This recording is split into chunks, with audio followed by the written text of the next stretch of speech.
Ya, Bapak Ibu yang hormati, terkait dengan anggaran pendidikan ini, memang eh, dari tahun ke tahun mengalami fluktuasi ya Bapak Ibu ya, memang tergantung daripada kondisi keuangan. Apalagi saat ini kita paham bahwasanya dampak daripada pandemi memang belum sepenuhnya berakhir.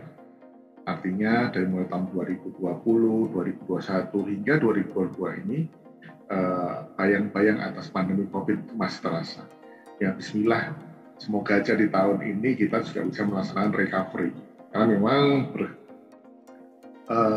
kondisi keuangan negara itu memang sangat erat kaitannya dengan fundamental ya, fundamental di mana penerimaan negara akan membaik apabila perekonomian sudah mulai bergerak, perekonomian bergerak akan membuat semuanya menjadi tercover sebagaimana kita harapkan. Nah, di sini nih kami menyampaikan bahwasanya mengingat postur APBN disusun berdasarkan asumsi makro yang mempengaruhi pendapatan negara, belanja tertentu, pembayaran bunga, target defisit dan kapasitas pembiayaan defisit, maka diperlukan ada cadangan pada PAU. Ini mungkin yang lebih close connected dengan teman-teman kami di DCA, bagaimana mengatur ritme ataupun irama daripada APBN yang ada di pusat, sekaligus juga menjadi salah satu urat nadi pembiayaan, pendanaan bagi pemerintah daerah. Ini memang kita masih dalam rangka masih berevolusi untuk bisa mencapai otonomi daerah yang sepenuhnya, di mana memang daerah sudah semakin mandiri, baik secara pendanaan maupun dari sisi kebijakan. Lanjut Pak Dian. Nah, lebih menukil lagi Bapak Ibu, di dalam anggaran pendidikan melalui TKDD di tahun 2022 ini memang kita sudah memperkirakan ya beberapa saran target yang dalam rangka untuk mencapai 20% dari APBN untuk ataupun APBD dalam belanja ataupun anggaran pendidikan. Di DTU sendiri, DTU itu adalah DAU dan DPH yang non-earmark, itu besarannya diproyeksikan sebesar 155 triliun dengan gambaran utamanya adalah di gaji pendidik. Ini memang sangat close connected ya Bapak Ibu dengan saat ini yang kita bahas, di mana gaji pendidik ini memang menjadi salah satu poin besar ataupun persentase terbesar daripada dana transaksi umum yang digunakan untuk anggaran pendidikan. Di sisi lain juga ada mengenai otsus yang diperkirakan sekitar 1,4 T, DAK bidang pendidikan, ini pasti sudah jelas nih, 18,3, dan DAK non-fisik. Dimana DAK non-fisik ini memang beberapa yang sangat berhubungan erat adalah seperti komisi guru, tambahan penghasilan guru, tunjangan khusus guru di daerah khusus, maupun BOS ya, bantuan operasional sekolah. Lanjut Pak ya. Lanjut. Nah, berkaca daripada perencanaan kebutuhan ASN yang sebagai induk daripada seluruh baik itu PNS maupun P3K, kita menggunakan Undang-Undang Nomor 5 tahun 2014, PP Nomor 11 tahun 2017, kemudian Peraturan Pemerintah Nomor 49 tahun 2018. Kebijakan pengangkatan guru, tenaga pendidikan, honorer menjadi ASN, ini kita menukil lagi daripada Undang-Undang Nomor 5 tahun 2014. Di sini ada pasal 6, pasal 17, pasal 79 ayat 5, pasal 80 ayat 5, dan pasal 101 ayat 3 dan 4. Ini kita membreakdown di Bapak Ibu ya. ASN itu apa saja, PNS dan P3K, gaji untuk PNS pemerintah daerah dibandingkan APBD dan instansi termasuk instansi daerah yang dibebankan kepada APBD. Lanjut. Nah, bagaimana TKD, khususnya DAU, itu bisa mensupport daripada bantuan ya kepada daerah dalam rangka untuk mendukung pelaksanaan pemerintahan daerah, khususnya di bidang poin 2 yaitu perhitungan komponen berdasarkan kebutuhan belanja ASN daerah, termasuk gaji 13, THR, dan formasi ASN daerah. Bapak Ibu hormati, seperti halnya dalam APBN, DAU pun juga fluktuatif. Fluktuatif sekali karena memang di DAU ini kita di dalam Undang-Undang Nomor 33 tahun 2004 kita masih menggunakan pagu DAU itu berdasarkan minimal 26% dari PDN itu. PDN itu adalah pendapatan dalam negeri neto yang basisnya itu adalah dari pajak serta PNBP. Nah, memang di tahun 2020, 2021, dan 2022 ini memang saya sampaikan di awal tadi, pengaruh daripada COVID-19 ini yang cukup menekan penerimaan negara ini juga berpengaruh terhadap besaran daripada DAU secara keseluruhan. Sehingga terlihat di sini memang peningkatan dari DAU itu sangat kecil sekali, bahkan di beberapa di tahun 2020 terjadi kontraksi penurunan dari tahun 2019. 2021 juga sempat naik, namun kemudian harus dikoreksi karena untuk untuk penanganan pandemi COVID, begitu juga di 2022. Nah, 2022 ini memang ada recovery, tapi masih sangat sedikit sekali. Sehingga kesan daripada DAU yang diterima daerah saat ini tidak lebih sama dengan tahun lalu. Lanjut. Nah, Bapak Ibu, bagaimana di DAU itu perhitungan untuk belanja pegawainya diperhitungkan ya. Jadi memang di dalam perhitungan DAU tahun 2022 dan insya Allah nanti 2023 pun juga masih seperti itu, meskipun undang-undangnya berubah sedikit. Ini penghitungan atas belanja pegawai itu kami masukkan dalam pot alokasi dasar.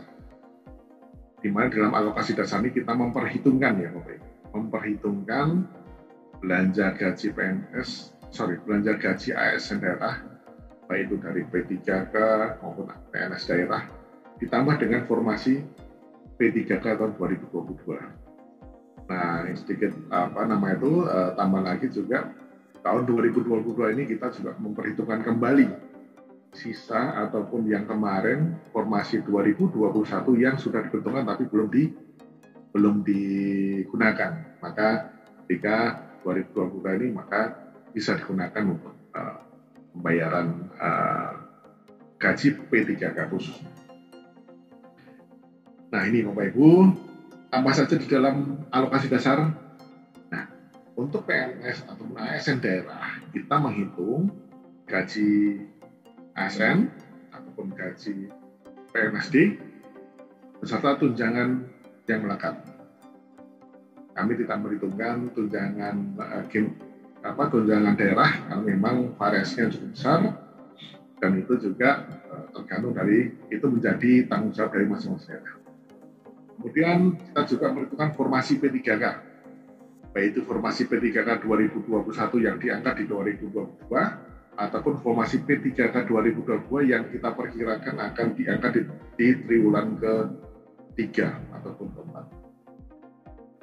Jadi dalam besaran di sini penghitungannya untuk belanja pegawai, untuk alokasi dasar itu pagunya sebesar 208,59 triliun.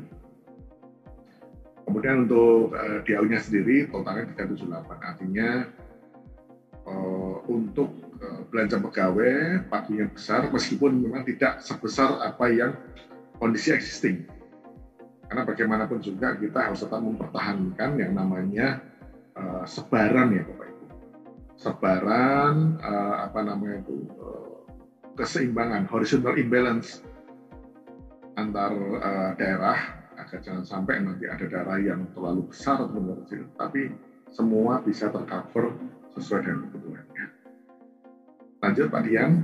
Nah ini Bapak Ibu, perhitungan anggaran gaji guru P3K di tahun 2022. Ini kita ada beberapa poin yang mungkin menjadi krusial kita. Berdasarkan Undang-Undang Nomor 6 Tahun 2001 telah ditetapkan alokasi DAU dengan menghitung alokasi dasar celah fiskal. Perhitungan untuk kebutuhan gaji formasi ASN dan dalam alokasi DAU ditetapkan gaji yang diperhitungkan oleh DAU tahun 2002 untuk formasi ASN adalah gaji pokok dan tunjangan melekat. Kemudian kebutuhan gaji pokok P3K tahun 2021 diperhitungkan 14 bulan. Ini yang kemarin yang diangkat di akhir-akhir tahun, diseleksi di akhir-akhir tahun 2021, dan kami asumsikan adalah diterima semua. Kemudian gaji pokok P3K guru tahun 2022 ini informasi ya Bapak Ibu, tapi kita asumsikan 3 bulan gaji karena kami juga mempertimbangkan kondisi rekrutmen di tahun sebelumnya, sehingga sesuai dengan kesepakatan pimpinan bahwasanya akan di cover gaji pokoknya untuk P3K yang lulus dan diangkat di triwulan ketiga September Oktober, triwulan keempat.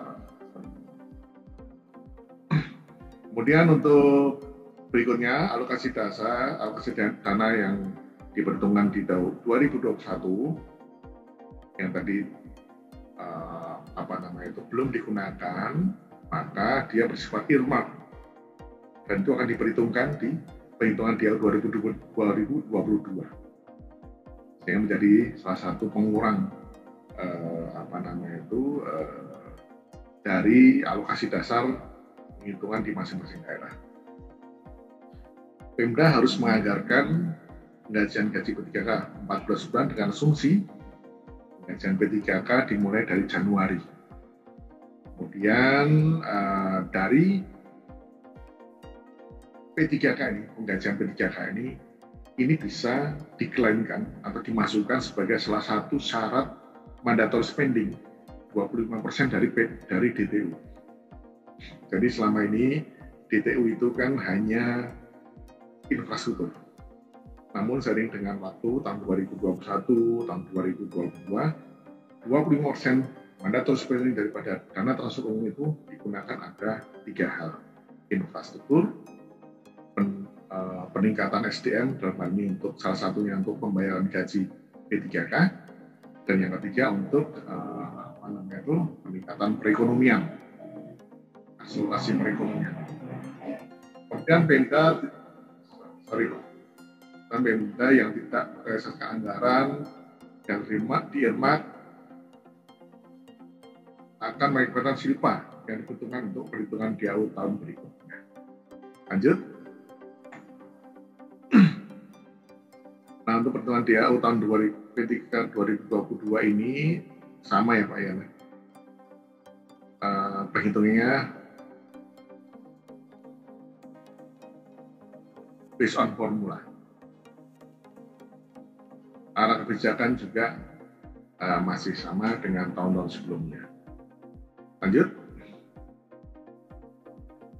Nah, mohon izin mungkin untuk slide berikutnya Pak Dian ya, kami minta tolong dan kami mohon izin Pak Asdep, Pak Direktur, silakan, Pak Dirjen, karena saya jam 10 izin jika harus ikut rapim menyusul Pak Direktur.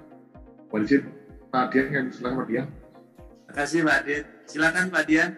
Baik Pak, tadi Pak Adit sudah menyampaikan perhitungan gaji P3K untuk formasi 2022. Nah, dari data yang ada saat ini yang kami tampilkan, ini adalah alokasi tunjangan guru Pak termasuk guru P3K pada tahun 2022. Jadi ada tunjangan profesi guru,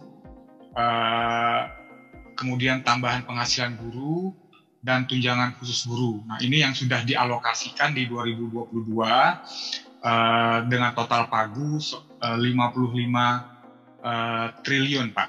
Ini mungkin tambahan dari paparan Pak Adi tadi, Pak Asdep,